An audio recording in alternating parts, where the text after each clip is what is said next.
Okay, listen, this is not a real meal. It's not real. It's not average. No, trust me. Wait, no. But there's also a large population of ethnic Germans living in the United States, and when the war first broke out, they were like, yay, Germany. Wait, really? Oh my god! I did not know that. But no- Hi YouTube! Welcome to another video. Today we're watching World War I by Oversimplified. It's my first time watching Oversimplified. Let's go. Let's get into it. I'm getting educated with this. Okay, I'm getting my education in right now with you guys. The world of 1914, a time of modern technology, culture, and fashion. So modern. Truly the height of so fashionable. What the fuck? Okay, it starts pretty good. civilization. Yeah, sure. Height of civilization. Let's have a war. Everyone knew a big war was coming. France wanted some stuff back that Germany had taken from it. Germany wanted to take more of everyone's stuff. Okay, listen. Guys, I'm German, by the way. And they were building a big sexy navy that was making the British uncomfortable. Bruh. These two empires thought they were really cool, but lots of different people who lived there didn't think it was so cool. And some of them had even been declaring independence with help from Russia. Everyone was talking about each other behind each other's backs. Throw in the fact that military technology had come a long way since the last major war, and suddenly everyone was pretty eager to beat each other up. In this area of Austria-Hungary... What the heck? World Drama 1, bruh. Oh no. Some Serbs and Bosnians who hated living in Austria-Hungary. So he made it sound like they want to start a war for the love of the game. That's kind of insane. Wait. In this area of Austria-Hungary live some Serbs and Bosnians who hated living in Austria-Hungary. Yeah, so the rage Austro-Hungarian bait. Archduke Franz Ferdinand goes there for a nice drive in an open-top car with his... Cute car! Meep. Sorry. The Austro-Hungarian Archduke Franz Ferdinand goes there for a nice drive in an open-top car with his car's route published in advance. And that went just about as well as you'd expect. Some assassins were waiting for him along the way and threw bombs at his car, but they missed and blew up some officers behind him instead. So the Archduke goes... What? What the heck? Played some Minecraft. Oh, awesome. I'm glad to hear that. The hiding, leave Sarajevo, and the whole war never happened. Except no, Yay! the Archduke doesn't leave, but instead goes back out in the open-top car to visit the injured officers in hospital. The driver takes a wrong turn and by sheer coincidence gets stuck beside one of the failed assassins, who shoots him. Oh. Austria-Hungary is understandably pissed about all this, and they think the Serbian government had something to do with it, which they might have. So they go to their ally Germany and say, hey Germany, we're going to declare war on Serbia. No. And Germany is all for that. So That's so insane. You go to another person and are you like, I wanna start a war, and they're gonna be like, yeah, hell yeah. What the heck? Failed assassin was at the cafe eating a sandwich, by the way, bruh. Europeans trying not to start a war challenge impossible. I mean, yeah, that was happening. That was happening. That was history. So Austria-Hungary send a big list of impossible demands to Serbia, and when Serbia refuses, they declare war. Damn. Austria-Hungary and Germany are friends, and Serbia is protected by Russia, who's friends with France, so they'll declare war on each other. Montenegro joins in too. No. France and Britain also have a kind of alliance. So when France says, hey Britain, you got my back? Britain is like, maybe? Britain is so fake for this. Oh no. Britain mention. And then they decide to stay out of it, which is great for Germany, because Germany has a plan. They know that Russia is so big and clumsy that it will take them a while to get ready for war. So with this guy in charge, Germany will send all its troops into France at lightning speed while Russia's getting ready. Bro. Defeat France, then move all the troops to Russia and defeat Russia, and then we all speak German and eat Pfefferpottast every day. Okay, listen. This is not a real meal. Okay, this is not a real meal. Okay. There is some German meals that actually suck. Okay. But this is not a real. That's not real. That's not real, right, Germans in chat? Right. You say British food is bad.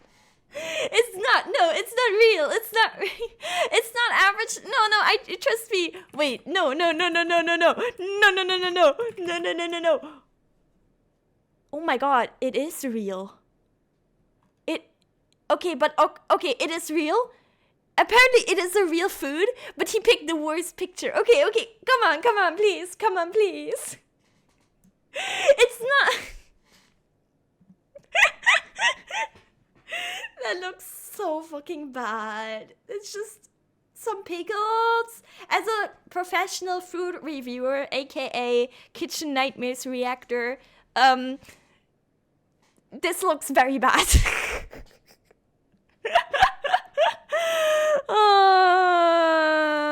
Just one problem. France has loads of forts and defenses along its German border, and Germany can't waste any time fighting them, so Germany decides to go around them. Through Belgium. Uh-oh. Belgium is neutral, no. but Germany wants to march 750,000 troops through it to get around France's defenses. What They're the hoping fuck? Belgium will just kind of sit down and shut up, but they don't. They fight back. And they're pretty good too, so they slow the Germans down. What's worse is that Britain shows up, and they're pretty pissed that Germany's invading neutral countries. So now Britain declares war on Germany. So Germany push on through Belgium and commit some atrocities along the way. They also wear spikes and sometimes skulls on their uniform. Bruh, they were trying so hard to be edgy. And the spikes. They're like the little things in Super Mario, you know what I mean? Are we the baddies? So if you're trying to not look like the bad guys, good job. The Allies Yay. have a propaganda extravaganza, and this starts having an influence around the world, notably in America. The US President Woodrow Wilson sees himself as a bit of Nice glasses. Nice glasses. a Jesus figure, and spends most of the war trying to get everyone to just hug it out. But there's also a large population of ethnic Germans living in the United States, and when the war first broke out, they were like, yay, Germany. Wait! Really? Oh my god! I did not know that! But now that they're committing atrocities in Belgium, they're less enthusiastic. Oh, okay. Spot the French soldier. Did you see him?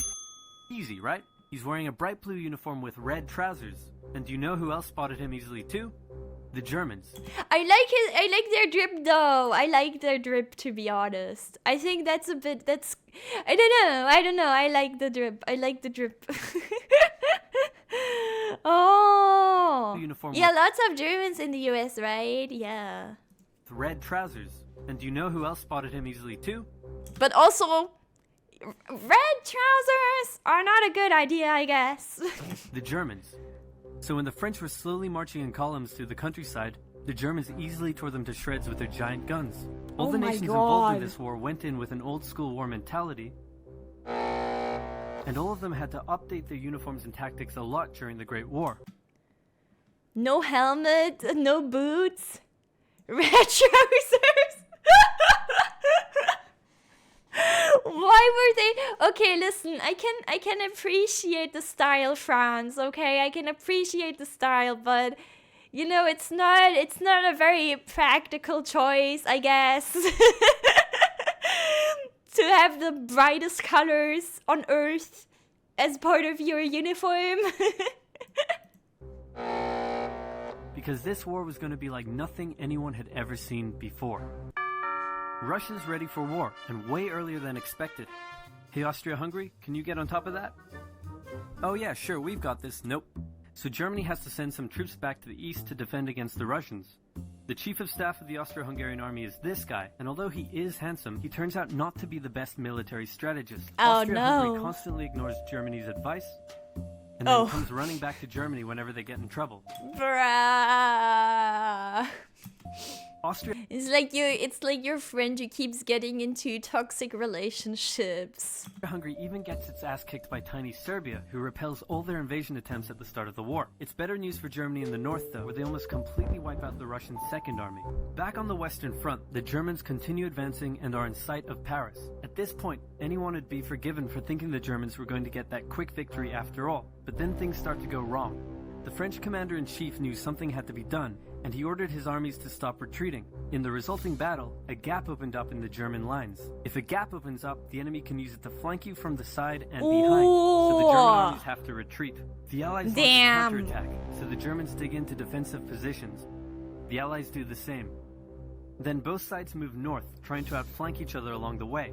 When they reach the sea, they're in a stalemate with trench systems running the whole way from the coast to Switzerland. This is so insane because, you know, I don't know, if you're from America, I don't know, or not just if you're from America, I guess generally if you're not from this area, right? I don't know if you can imagine how big this is, because this is like hundreds of kilometers, right? This is like hundreds of kilometers. So that's pretty insane to me. Hey, holy shit. The beginning of trench warfare on the Western Front. Here's how trench warfare works. Two opposing lines of trenches with no man's land in between. One side would pummel the other with hundreds of thousands of artillery shells, sometimes for days at a time. This had a huge psychological effect on the soldiers, leaving many shell-shocked. Then, the attacking troops would leave their trenches and rush across no man's land, a muddy wet mass of shell craters and barbed wire. The defending trench would unleash machine gun fire on the attackers, inflicting thousands of casualties. The attackers would send wave after wave until either they gave up or the opposing trench was finally overrun. There would be months of fighting and the deaths of thousands in order to gain a few meters or kilometers of land. Living in the trenches was hard work too. Corpses, mud that could swallow you whole, pools of poisonous water, rats, disease, the smell. It's insane that millions of soldiers put up with these conditions, and commanders ordered them to do so for years. I feel so bad for them. Rest in peace. Oh my god. This the poppy fields. Wait. Was born very close to this. There's war memorials everywhere. I can imagine. I can imagine. Good chunk of the former front lines are uninhabitable to this day. I've never been there, but yeah. 07. Oh, let's watch the second part right after. With both sides stuck in a hard stalemate, they need to... Why is it more quiet? Mr. Oversimplified. This war wasn't going to be about taking territory, but about simply wearing each other down. The Allies had plenty of men to expend from its overseas dominions, and the British also started a naval blockade, so Germany couldn't import stuff, like food. Neither side No burgers! really wanted a long, grueling war, though, so they both thought of ways to break the deadlock on the Western Front. Idea number one, new frontiers. When the war first broke out, Australia was quick to take German New Guinea. The Allies also quickly jumped on Germany's colonies in Africa, and particularly in German East Africa, locals were enlisted as soldiers and carriers by both sides, leading to a tragic loss of life for the native Africans. What the fuck? What the fuck? Some new I didn't know this, actually. I didn't know that. combatants entered the war as well. The Allies' new friends were Italy and Japan. Japan was busy building itself an empire, so it was more than happy to take away German islands and colonies in East. Wait, Germany had like... What place is this? I didn't know that either. Is that a part of China? Right? It should be, right? What place is that? East Asia. Italy actually had an alliance with Germany and Austria-Hungary before the war. Qingdao? Huh? But after some tense relations, and then the Allies promising to give them some of Austria-Hungary's stuff, they switched sides. Italy opened up a front in the mountains here, but like... Wait, you switched sides. Many European countries had colonies everywhere. No, I know that, but I didn't know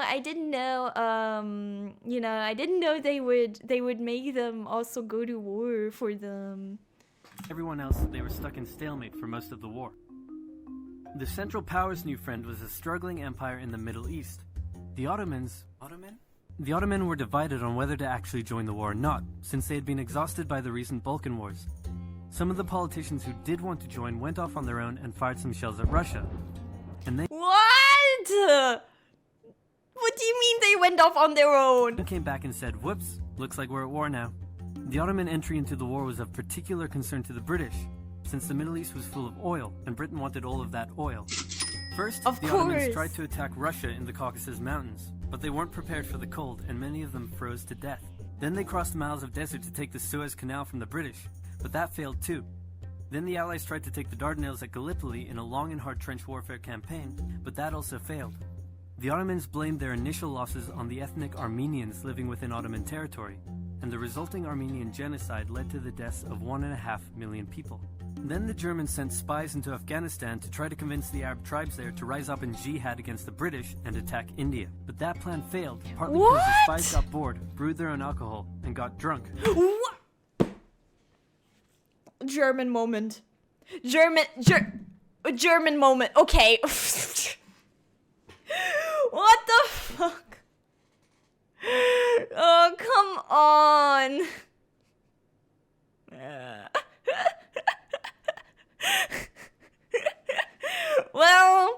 Well, I guess that happened. Which is a bad thing to do in Afghanistan. Oh, yeah. Alcohol is forbidden there, right? Oh, yeah, UK had most colonies, right? That's why I was surprised that Germany had a colony in Asia in general, but I didn't know it was in China because Germany didn't have that many. I knew they had colonies in Africa. Did they also have colonies in South America? I don't think so, did they? Do they? South America? Because South America was very Spanish, Portuguese, I think. UK mentioned... UK mentioned...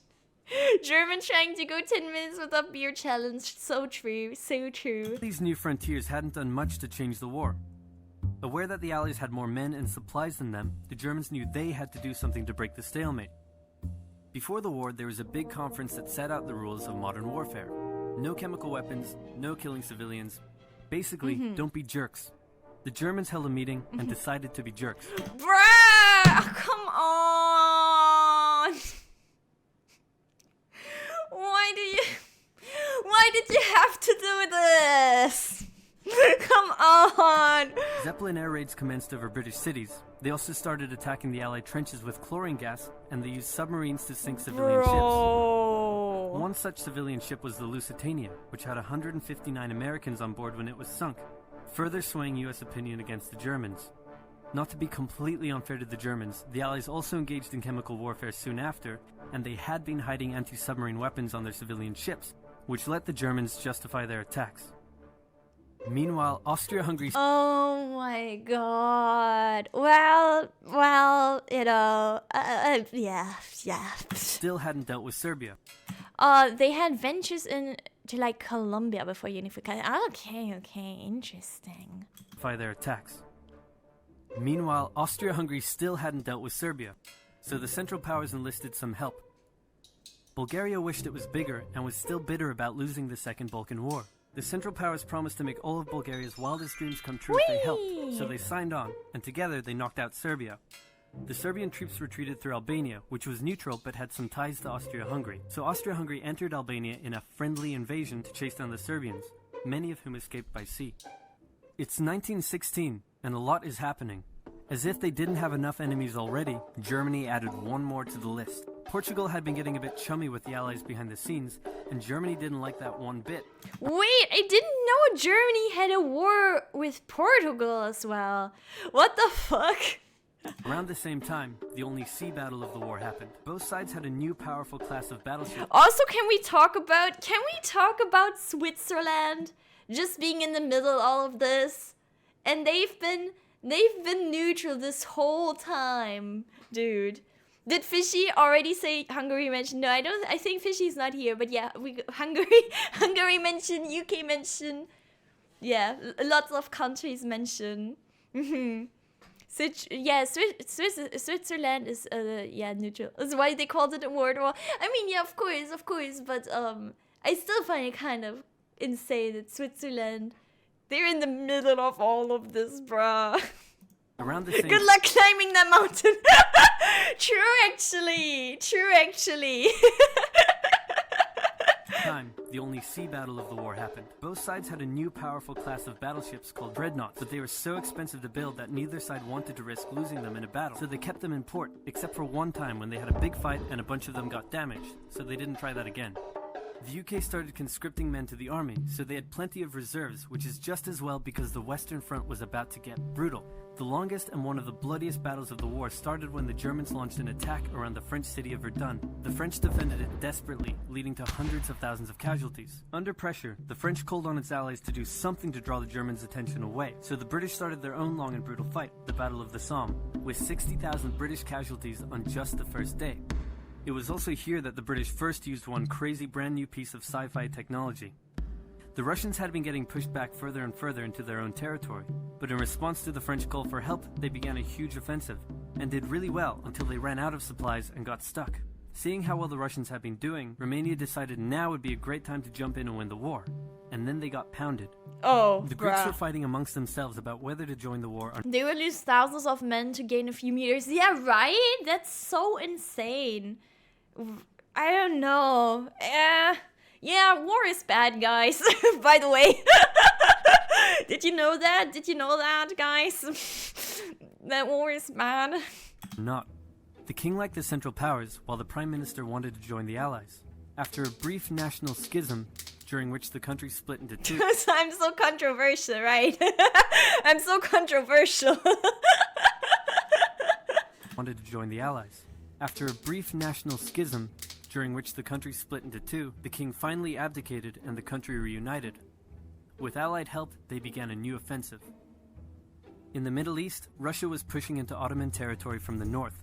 The British had also made a landing in Mesopotamia to protect Persia's oil fields, and they had also sent a small army up the Tigris River to try to take Baghdad, but the army got sieged in the town of Kut along the way, and eventually surrendered.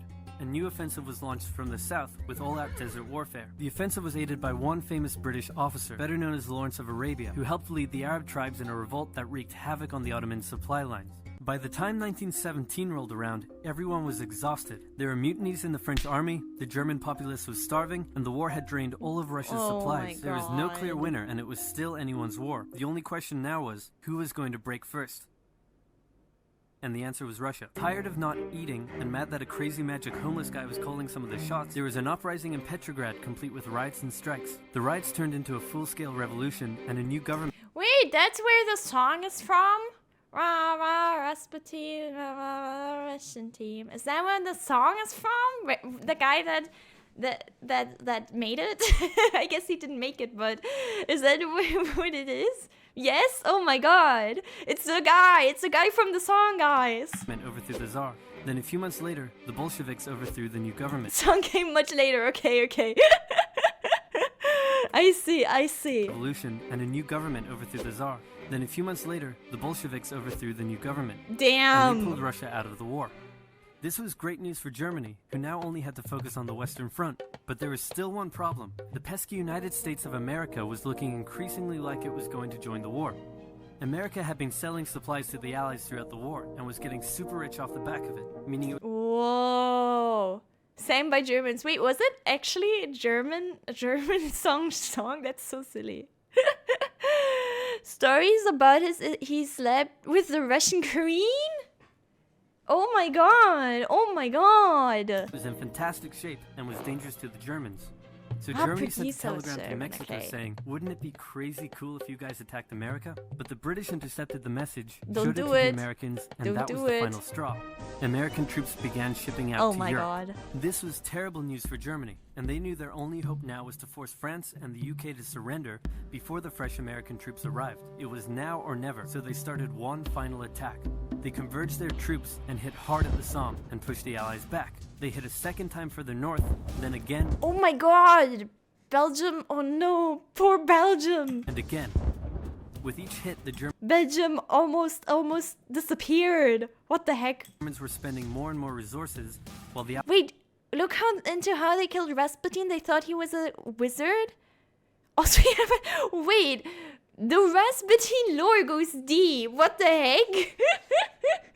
Okay, I see. And again. With each hit, the Germans were spending more and more resources, while the Allies were getting better and better at repelling their attacks. By the fifth punch, the Allies held the line and even pushed back. With American troops now arriving in larger numbers, the Allies launched a counterattack, and that was it. The Central Powers were being pushed back on all fronts. Bulgaria collapsed first, followed by the Ottoman Empire, then Austria-Hungary, and finally on November 11th, 1918, at 11 o'clock, Germany surrendered. Wait! I thought they were one of the... Okay, see, this is where you can tell that I kind of slept through history class all the time. I thought they were the first ones. I thought Germany were like one of the first that ended up surrendering, but...